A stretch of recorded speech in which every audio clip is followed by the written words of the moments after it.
الشيطان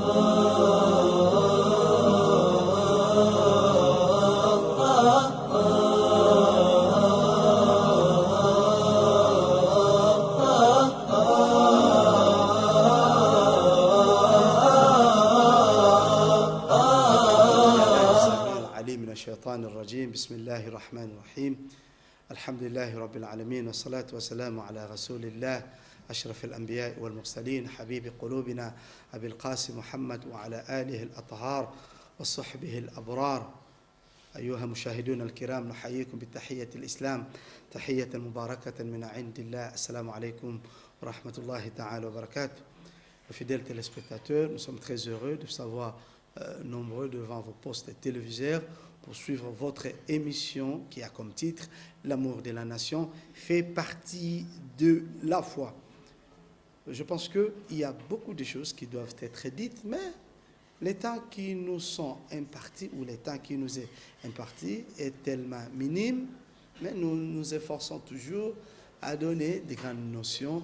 Et ce qui reste dans notre discours, vous pouvez toutefois, n'hésitez pas à nous poser des questions pour que nous enrichissions toujours ces thèmes. Nous avons dit, pour recadrer les choses, lorsque vous attendez parler « Hubbul Watan min al-Iman », c'est un adage, ce n'est pas un hadith, mais c'est un adage. Et nous, comme nous l'avons dit précédemment, même s'il était un hadith, il pouvait être considéré da'if. Et dans les sciences des hadiths, on dit un hadith peut être, n'est-ce pas, hadith dans sa chaîne de transmission que les personnes qui ont reçu cet hadith ne peuvent pas, n'est-ce pas, avoir les qualités, n'est-ce pas, des rapporteurs des hadiths, mais les contenus, le matn peut être très vrai. Donc, lorsque nous disons que cet hadith est da'if, il est faible, c'est peut-être au niveau de la chaîne de transmission. Mais au contenu, sur le contenu, nous nous focalisons sur les contenus. Donc, cet adage, « Hubbul Watan min al-Iman », vraiment, son contenu nous intéresse. Que l'amour de la patrie fait partie de la foi. Et nous avons toujours essayé de définir tout petit peu la patrie, selon notre entendement, parce que nous l'avons dit, que cette notion de la patrie ne s'est introduite que entre 19e et 20e siècle. Donc, il n'y a pas eu cette notion de la patrie bien avant. Mais il y a eu ces vastes territoires, ces vastes étendues qui constituent pour nous des demeures que Dieu nous a données comme amana, comme dépôt, et nous devons, n'est-ce pas, les entretenir comme Allah, voire même il nous demande. Il nous dit وَلَا تَجْعَلْ فِي الْأَرْضِ فَسَادًا. Ne s'aimez pas, n'est-ce pas, sur la terre, les désordres. Voilà, aujourd'hui, le monde connaît un désordre sans précédent. Nous avons le réchauffement climatique, causé toujours par les hommes, qui ne cessent de propager, n'est-ce pas, ou de construire partout des usines. Et lorsqu'on construit des usines partout, la couche de l'ozone, n'est-ce pas, est attaquée. Et lorsque la couche d'ozone est trouée, nous avons beaucoup de problèmes climatiques aujourd'hui, toujours créés par l'homme qui ne veut pas faire bon usage de la terre tel que Dieu le veut. Donc nous en faisons un usage abusif, ce qui entraîne à ces malheurs, à ces problèmes de la pollution, à ces problèmes d'empoisonnement de nos eaux et de nos rivières. Et aujourd'hui, nous avons beaucoup de maladies, quelquefois, créées par l'homme qui ne sait pas faire le bon usage de ces dépôts qui n'est autre que la nation. Alors, comment faire le bon usage? Le Saint-Coran suffit comme preuve, parce que le Saint-Coran va vous démontrer que nous devons faire le bon usage. Nous ne devons pas abattre les arbres comme l'on veut. Et dans la jurisprudence islamique, il est dit, l'arbre qui a poussé seul ne peut pas être abattu.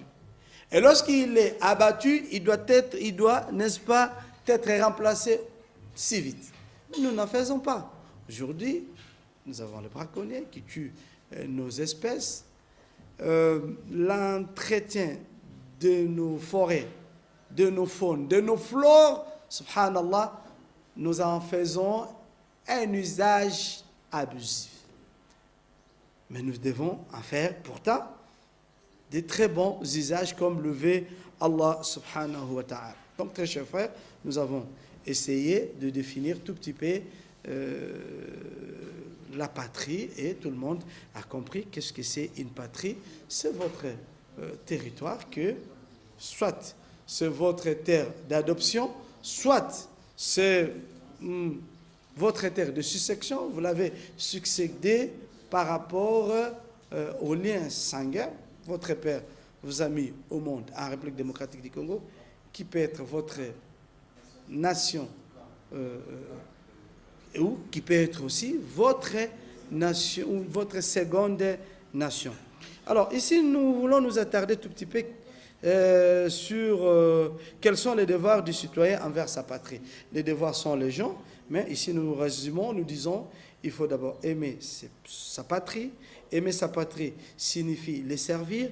Les servir signifie lui apporter son secours de tout genre. Devons concourir ensemble avec les autres pour promouvoir sa patrie. S'il faut que vous allez à la police pour sécuriser votre nation, allez-y. S'il faut que vous appreniez dans l'optique de servir, dans les soucis de servir votre nation, faites-le. Mais nous avons aussi les devoirs de la patrie vis-à-vis des citoyens. Nous avons dit précédemment que selon l'islam, on dit Sayyidul Qawmi Khadimuhum, que le dirigeant, il est plutôt serviteur. Il ne peut pas se servir. Il doit se servir, il doit aussi servir les autres. Mais ici, qu'est-ce que nous constatons? Nous constatons que c'est l'inverse. Nous voyons plus les devoirs des citoyens, mais nous ne voyons pas les devoirs de la patrie vis-à-vis de ses citoyens. Par exemple, aujourd'hui, l'État doit imprimer ce que nous appelons la justice distributive. L'État doit penser à construire des hôpitaux où tout le monde doit y accéder, pauvres et riches. Tous à l'école. Tous, nous devons prendre le même soin, le même traitement. Mais lorsque nous construisons, n'est-ce pas, des États sur base des rangs sociaux, sur base des groupes d'amis ou des clubs qui se créent, on dit le pauvre n'ira pas au ciel. Les pauvres s'entraident entre eux, les riches entre eux, et ces enseignements-là se sont même glissés dans les religions. Il y a des mosquées pour les riches, des mosquées pour les pauvres, ou des mosquées que les pauvres ne peuvent pas accéder, ou bien des mosquées pour les blancs, pour les noirs, pour ceci. Donc, le traitement que doit, n'est-ce pas, réserver l'État doit être un traitement global et globalisant. Tout le monde doit être traité de la même manière. Je sais que c'est difficile, mais le Saint Prophète nous a dit لا يؤمن أحدكم حتى يحب لأخيه ما يحب لنفسه, que personne d'entre vous ne peut se considérer croyant tout en souhaitant aux autres ce qu'ils se souhaitent. Donc, en d'autres termes, même si on ne peut pas aimer les autres comme on s'aime soi-même, mais en d'autres termes, lorsqu'on mange, l'on doit penser à ceux-là qui n'ont pas mangé. Lorsqu'on est vêtu, on doit penser aussi à ceux qui sont nus. Lorsqu'on a quelques avantages sociaux de tout genre, ou quelques avantages, on doit aussi penser à ceux-là qui en manquent et qui en cherchent. C'est ça. Donc, les devoirs de la patrie vis-à-vis des citoyens sont légion. Donc ici, nous ne touchons que des points saillants. Donc l'État doit se considérer d'abord l'État et il doit se montrer responsable. il doit démontrer à ses concitoyens que vos devoirs, vos droits fiscaux que vous versez à la nation, voici ce que ces redevances produisent comme résultat. Mais lorsque, à la longueur de la journée, on nous demande amenez vos impôts, vos droits fiscaux, mais le peuple, lorsqu'il est malade, il va dans des petits centres où des petits infirmiers s'érigent en grands médecins, où tout de suite vous arrivez, on va vous administrer une piqûre, sans toutefois vous consulter, ce qui entraîne les décès. Et l'État doit limiter, n'est-ce pas, les décès, doit veiller. Donc l'État doit veiller à la protection de sa population. La nation, elle doit s'assurer de la survie de sa population. Aujourd'hui, par exemple, chez nous, en République démocratique du Congo, nous vivons, pour ceux-là qui ne sont pas de la République démocratique du Congo ou qui n'en savent pas, il y a un phénomène, une sorte de banditisme qui ne dit pas son nom, qu'on appelle les Koulouna. Donc les Koulouna, ce sont des petits bandits qu'on voit à Soweto, en Afrique du Sud, qu'on voit ici à Kinshasa et partout. Ce sont de jeunes gens, drogués, stressés, sans espoir, abandonnés, ratés sociaux, qui s'érigent en grands bandits pendant la nuit, on peut vous abattre. Mais l'État a utilisé des moyens, de très grands moyens.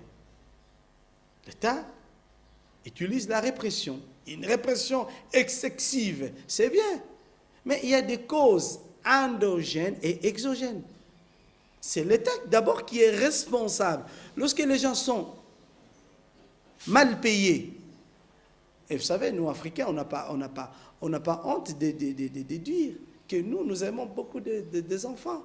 Et nous aimons beaucoup aussi des femmes. Quelqu'un qui a $200, $300 comme salaire, mais qui a 2 épouses, 10 enfants. Et vous savez, la famille en Afrique. La famille en Afrique, ce n'est pas comme en Occident.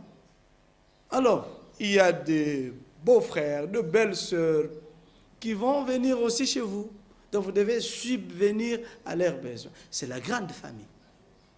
Alors, lorsque celui-là va devenir incapable d'instruire ses enfants, de les nourrir, de le placer dans les meilleures conditions, ces enfants-là, ils n'ont pas d'autre choix. C'est lui de quitter la maison. Alors, lorsque l'enfant quitte la maison, on commence maintenant, l'État et quelques organismes internationaux les qualifient comme étant les enfants de la rue, comme si la rue produisait des enfants. Pourtant, la rue, elle ne produit pas des enfants. Ce sont nous, les parents, qui produisons des enfants. Et les enfants ne viennent pas d'eux-mêmes. C'est notre volonté qui a fait à ce que les enfants arrivent. Lorsque les enfants maintenant arrivent, un parent qui n'a pas assez de moyens, les enfants se clochardisent. Et ça entraîne ce que ça entraîne, le phénomène Koulouna. Et partout, on en parle. Donc, l'État a beaucoup de devoirs, comme nous l'avons dit. Ces devoirs sont légion. Mais l'État doit veiller à l'état mental même de sa population. Aujourd'hui, pour ceux-là qui ne sont pas africains, toutes les villes africaines se sont appauvries jusqu'à ce que vous ne pouvez pas passer 100 mètres dans une ville africaine sans que vous voyez des petits bistrots qu'on appelle communément bar, nganda. Économiquement, ça démontre que ces pays-là se sont appauvris et que les gens n'ont pas d'espoir, parce que l'espoir s'est envolé. Les gens préfèrent boire du matin jusqu'au soir. Jusqu'au soir, quand vous lui posez la question, pourquoi vous buvez trop? Il va vous dire, très cher frère, je bois ainsi parce que je n'ai plus d'espoir. Donc, il se crée un fossé, un décalage entre le gouvernant et le gouverné. Donc, personne n'aspire confiance. L'État, lui, à tout moment, veut traquer sa population. Les taxes, et comme on dit, trop de taxes tue les taxes. Et lorsque vous êtes responsable et que vous n'aspirez plus confiance à votre subalterne, auprès de votre subalterne, vous voyez ce que ça entraîne? Un décalage, un fossé. Pourtant, l'État a beaucoup de devoirs. Et nous pouvons dire ceci, les devoirs de l'État sont plus costauds, sont plus nombreux par rapport aux devoirs du citoyen, parce que le citoyen a peu de devoirs, mais que lui aussi a des devoirs, comme nous l'avons démontré. Donc, quel est l'apport de la patrie, donc gouvernant, sur la vie en communauté? On doit se poser la question. Enfant de la rue, maintenant, quel est l'apport de la patrie, donc de gouvernant, sur la vie en communauté?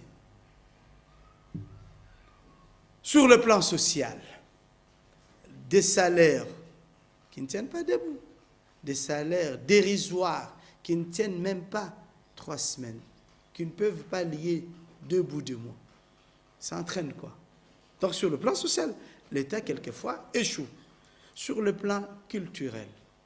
Donc ici nous exhortons nos dirigeants, sans toutefois les blesser, parce que notre intention n'est pas de les blesser, mais ils ont besoin aussi de ces discours pour qu'ils se ressaisissent. Parce que certains dirigeants, lorsqu'ils arrivent au pouvoir, ils arrivent au pouvoir pour s'autosatisfaire et satisfaire sa famille, son clan et ses amis.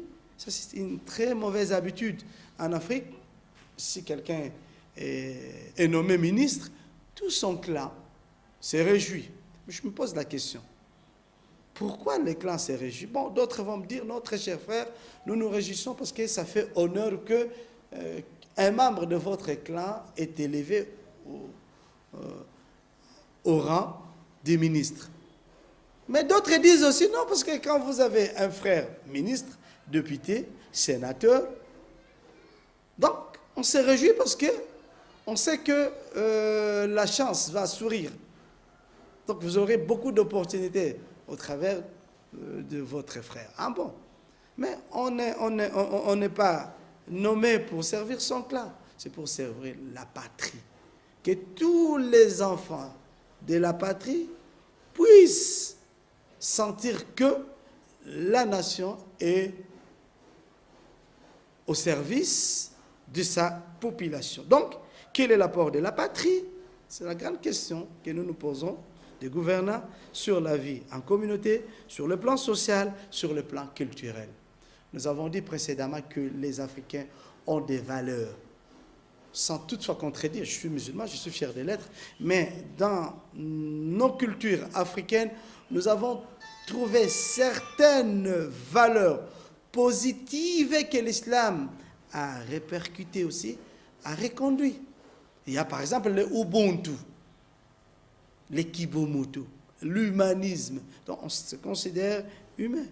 Les Africains, nous nous considérons unis, nous nous aimons, nous avons nos valeurs. Donc sur le plan culturel, l'État aussi doit veiller à promouvoir ces valeurs positives et culturelles. Aujourd'hui, ça ne fait pas bien lorsqu'on marche dans nos villes respectives. On voit hier la femme africaine avait une identité particulière, mais aujourd'hui, la femme africaine, elle est devenue un instrument qu'on peut toutefois exposer, et ce qui frustre aussi certaines personnes. Bon, nous savons que beaucoup d'Africains ont perdu, n'est-ce pas, leur culture pour embrasser seuls des autres, mais pourtant pour nous, nous disons, toutes les cultures s'évalent, elles se pénètrent. Il n'y a aucune culture, aucune civilisation qui peut se prétendre meilleure par rapport à une autre civilisation. Donc, toutes les civilisations, dès lors qu'elles apparaissent comme étant des identités ou d'entités, nous devons, n'est-ce pas, les protéger et les aimer. Donc, l'État doit enseigner aussi, doit mettre aussi dans son programme scolaire la culture. Mais aujourd'hui, on n'y tient pas compte. Mais je pense qu'ils vont s'y pencher. Alors, sur le plan économique et sur le plan socio-professionnel, les responsabilités de l'État sont diverses, sont légion. sur le plan économique. On voit aujourd'hui, je ne sais pas si ce verset nous a été révélé, nous, Africains. On dit, les Saint Coran dit, que le mauvais système, lorsqu'il s'installe dans un pays, ce système assujettit cette nation. Et ces systèmes feront des autochtones des éternels captifs. Nous disons, nous, Africains, nos chers et beaux pays contiennent des richesses incommensurables, mais nous n'en profitons pas. Même des petits étrangers, nous ne sommes pas contre, nous n'avons pas de la rancœur aux étrangers, mais tout étranger qui arrive dans les pays africains, je ne prône pas la haine ou la xénophobie non plus, mais on sent qu'ils sont favorisés. Mais si nous allons plus loin, nous voyons, l'État ne veille pas aussi à sa population. Donc la situation économique de la population doit préoccuper au plus haut les dirigeants.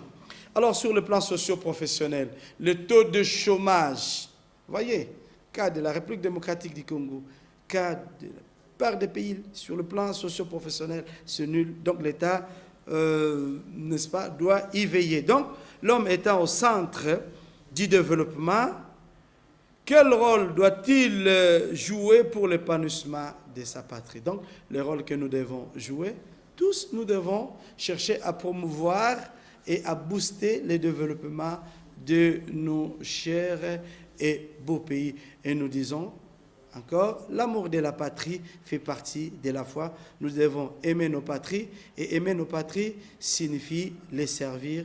Les servir signifie l'apporter, n'est-ce pas, nos apports de tout genre. Et sur ces propos que je mets terme à cette émission, tout en demandant à Allah, le maître du temps et des circonstances, de me pardonner, de vous pardonner aussi, et que vous puissiez rester toujours en parfaite santé au service de l'islam et des musulmans avec le même plaisir. J'ai dit assalamu alaikum wa rahmatullahi ta'ala wa barakatuh.